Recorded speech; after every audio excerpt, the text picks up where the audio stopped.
Hello dear friends, आज हम इस वीडियो में द रिवॉल्ट ऑफ 1857 को डिस्कस करेंगे। जैसे कि हमें पता है, जब भी हम किसी एग्ज़ाम को अटेंड करने जाते हैं तो वहाँ पे हमारे पास एक पोर्शन हिस्ट्री का होता है। और हिस्ट्री में मेनली मॉडर्न हिस्ट्री वहाँ पे बहुत इंपॉर्टेंस होती है उसकी। जो मॉडर्न हिस्ट्री है उसमें से हमें मैक्सिमम क्वेश्चन एक एग्ज़ाम में देखने को मिलता है। तो इसी मॉडर्न हिस्ट्री में एक हमारा इंपॉर्टेंट टॉपिक है जो है रिवॉल्ट ऑफ 1857। तो हम आज इस वीडियो में वो कौन से कॉजेस थे जिसकी वजह से रिवॉल्ट ऑफ 1857 हुआ उस चीज़ को डिस्कस करेंगे। इस चीज़ को डिस्कस करने से पहले हम इस बात को जान लेते हैं कि किस तरह यूरोपियंस इंडिया में इंटर हुए। तो इसकी कहानी शुरू होती 1498 से। 1498 के around for the first time एक यूरोपियन वास्को दे गामा वो इंडिया में इंटर हुआ, जो हालांकि था पुर्तगीज़ का, तो फिर यूरोपियन ही हुआ। तो फिर वो for the first time India में इंटर हुआ और उसके बाद धीरे धीरे यूरोप के दूसरे जो कंट्री के लोग हैं वो भी इंडिया में, जैसे कि फ्रेंच वाले, डच वाले या फिर ब्रिटिश, ये सारे धीरे धीरे इंडिया में इंटर होना शुरू हुआ। इन सब में से जो ज़्यादा टाइम इंडिया में रहा वो था ब्रिटिशर्स। तो ब्रिटिशर्स ने उस टाइम के दौरान, जब स्टार्टिंग में वो आए तो उन्होंने कहा हम ट्रेड करने के लिए आए, लेकिन धीरे धीरे ट्रेड के बाद उन्होंने टेरिटरी को अपने अंदर लेना शुरू कर दिया। यानी टेरिटरी का पावर उन्होंने अपने हाथ में लेना शुरू कर दिया। तो इसी चीज़ की शुरुआत जहाँ से हम कहते हैं, पहले तो वो ट्रेडर कह रहे थे, तो वो हुए ट्रेडर से यहाँ के एम्पायर वो कैसे हुए, उसका स्टार्टिंग जो फर्स्ट स्टेप हमें नज़र आता है वो नज़र आता है दोस्तों 1757 में। तो सबसे पहले हमें क्या करना है, जब हम हिस्ट्री को पढ़ेंगे तो हमें दो चीज़ें करना है। पहली चीज़, जो चीज़ें हो रहा है इवेंट को हम स्टोरी की तरफ लेके चलेंगे, जैसे हम स्टोरी सुनते हैं उसी हिसाब से हम इस चीज़ को ले लेंगे, और उनके साथ डेट्स और उसके साथ नेम को हम फैक्ट मानकर याद कर लेंगे। तो आपको दिमाग में जो याद करना है वो है फैक्ट्स एंड फैक्ट्स जिनमें नेम एंड डेट होगा। उसके साथ साथ आपको क्या करना है, बाकी जो इवेंट्स हो रहा है उनको स्टोरी की तरह लेंगे, ठीक है। तो इसमें पहला इवेंट है, इवेंट का इफेक्ट है 1757। रिवॉल्ट 1857 से पहले 1757 में बैटल ऑफ प्लेसी हुआ था, जिसमें अंग्रेज जीत गए और उन्होंने बंगाल या फिर दूसरी जगहों पर अपना गवर्नर जनरल रखना शुरू कर दिया। इसीलिए फॉर द फर्स्ट टाइम इसको कहा जाता है first step towards getting power in India. अब जब उनके पास पावर आ गया तो उन्होंने अपने पॉलिसीज़ बनाना शुरू कर दिया। तो ये पॉलिसीज़ मेनली उनका होता था एक्सपेंड करने का पॉलिसीज़, या फिर इकोनॉमिक एक्सप्लॉइट करने का, यानी यहाँ से इकोनॉमी कमा कर अपने देश में ले जाने का।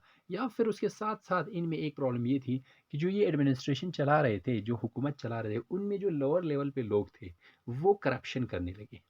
तो इससे असर किस पे हुआ, जो इंडिया के रूलर्स, इंडिया के सिपॉयस, जमींदार्स, पीजेंट्स, ट्रेडर्स और आर्टिजन्स पे इसका बहुत बड़ा असर हुआ। जिसके बाद 1857 में ये लोग रिबेल करने के लिए खड़े हो गए, यानी रिवॉल्ट करने के लिए तैयार हो गए। अगर हम बात करें 1757 से लेकर 1857 के बीच में, तो ये पीरियड भी कोई पीसफुल पीरियड नहीं रहा। यानी ये टाइम पीरियड जो है ना, उसमें भी पीस नहीं रहा। क्यों? क्योंकि इस दौरान भी बहुत सारे रिबिलियन होते रहे, क्योंकि अंग्रेज़ तो अपने हिसाब से चला रहे थे।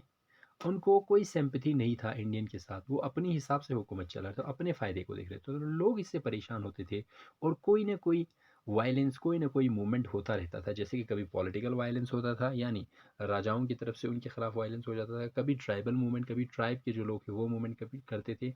कभी जो खेतीबाड़ी से जुड़े हुए पीजेंट्स हैं वो कभी कभार इनके खिलाफ, या फिर कभी सिविलियन भी इनके खिलाफ रिवॉल्ट करते थे। इसके साथ ही अगर हम देखें तो उस टाइम पे क्यों 1857 रिवॉल्ट हुआ, उसका एक कारण ये भी था क्योंकि 1857 से पहले इंडिया में एक फेमाइन आया था।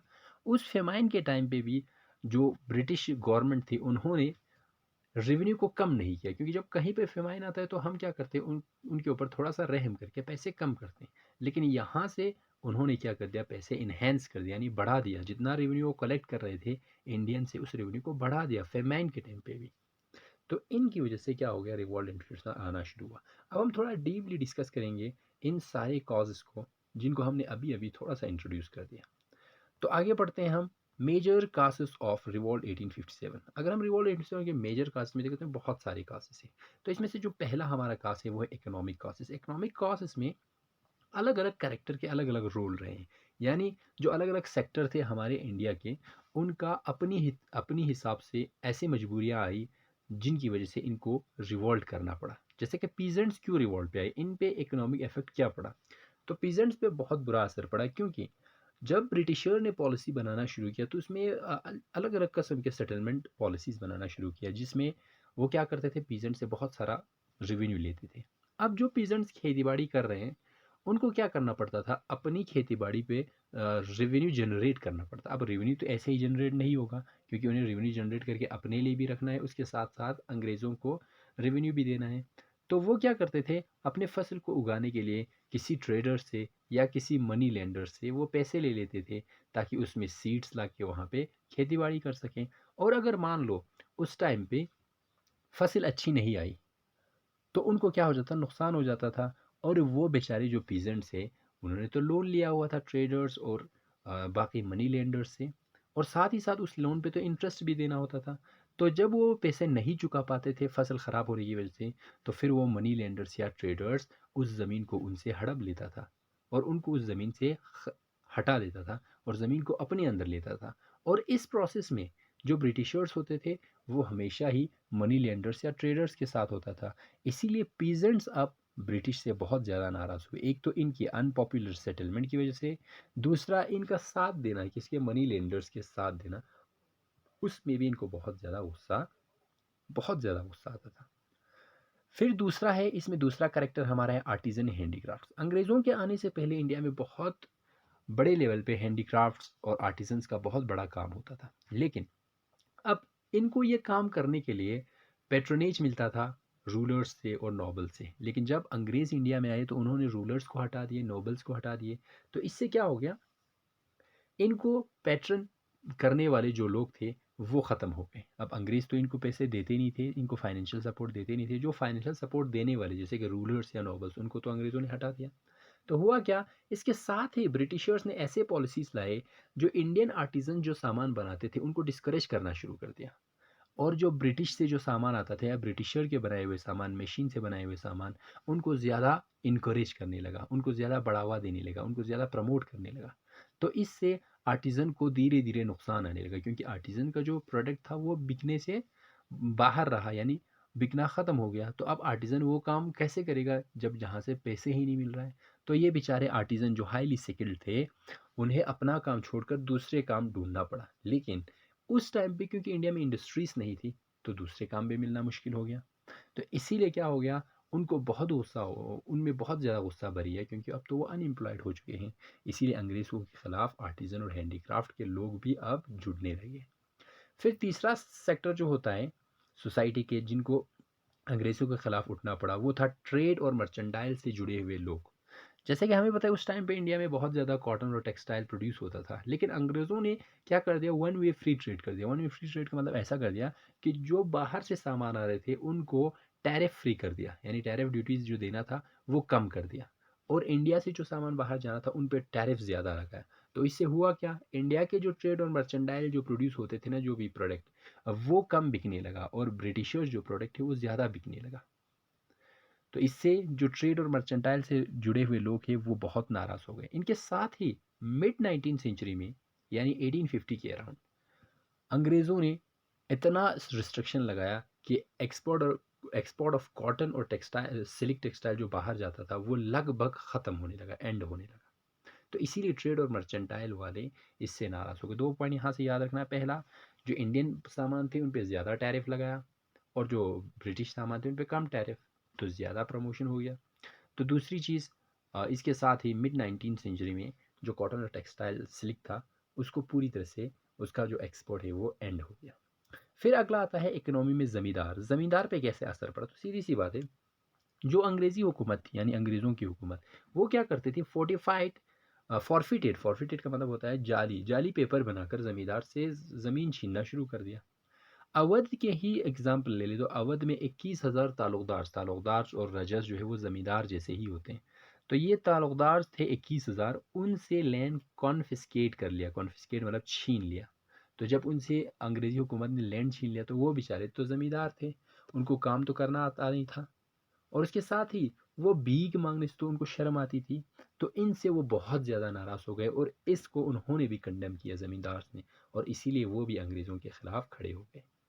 फिर अगला सेक्टर हमारा था पॉलिटिकल कास्ट। ये तो बहुत ही अहम कास्ट है, जिसमें हम ये मान के चलेंगे कि जब ब्रिटिश इंडिया में आए तो क्या हुआ, जो इंडियन रूलर्स थे, उनको इन्होंने तख्त से हटाना शुरू कर दिया और इसके लिए उन्होंने अलग-अलग पॉलिसीज़ बनाई उनको हटाने के लिए, जैसे कि effective control, subsidiary alliance, doctrine of lapse, जिसके तहत वो कभी ये कहते थे कि यहाँ पे जो मान लो कोई राजा है, तो वो अच्छी तरह से हुकूमत नहीं कर पा रहा है, यानी अच्छी तरह से मैनेज नहीं कर पा रहा है, तो उनको हटा देते थे और अपना गवर्नर जनरल वहाँ पे रख देते थे। कभी-कभार उन्होंने ऐसा एक डॉक्ट्रिन ऑफ लैप्स में वो ये कहते थे कि अगर किसी राजा का अपना बेटा नहीं होगा, तो गोद लिए हुए बेटे को हुकूमत नहीं जाएगी, यानी जो किंगडम है ना, वो अपने बेटे को ही पास ऑन होगा। तो ऐसे डॉक्ट्रिन ऑफ लैप्स में उन्होंने बनाया। इसके अलावा उन्होंने एक चीज़ ये किया कि जो हिंदू रूलर होते थे, उनसे कहा कि सक्सेशन नहीं होगा आपका, यानी आपका जो बेटा होगा, उसको आपका जायदाद नहीं मिलेगा। और उसके साथ ही उन्होंने क्या किया, बहादुर शाह ज़फ़र उस टाइम पे मुग़ल बादशाह थे, उनको ये कहा गया कि आपके डेथ के बाद आपका जो बेटा होगा वो किंग नहीं बल्कि प्रिंस कहलाएगा। और उसके साथ ही कहा कि आपको अब मुग़ल पैलेस में नहीं रहना है, आपको जाकर दूसरे किसी जगह पे शिफ्ट करवा दिया जाएगा। तो इससे क्या हो गए, बहादुर शाह ज़फ़र भी बहुत नाराज़ हो गए या दूसरे हिंदू रूलर वो भी नाराज़, इसके साथ ही जिनसे किंगडम छीन ली गई थी वो भी इनके खिलाफ रिवोल्ट करने पे आमादा हो गए। फिर अगला सेक्टर आता है हमारा एडमिनिस्ट्रेटिव कास्ट। एडमिनिस्ट्रेटिव कास्ट कौन कौन से थे, कौन सा एडमिनिस्ट्रेशन में लेक था जिसकी वजह से लोग नाराज़ हो गए। तो जो लोअर लेवल पे जो एडमिनिस्ट्रेशन में लोग थे, ऑफिशियल्स थे या फिर लॉ मेकर्स थे या फिर हमारा पुलिस था, वो सारा क्या कर रहा था, वो सारे लोग करप्शन में पूरी तरह से मुब्तला थे, यानी वो क्या कर रहे थे, जब भी कोई काम करना होता तो करप्शन के बेसिस पे करते थे। तो इस वजह से लोगों को तो तकलीफ़ होना ही है, क्योंकि काम हकीकत के बेस पे होगा नहीं, पैसा जो देगा उसी का काम हो जाएगा, तो लोगों को तो तकलीफ़ होगी ना।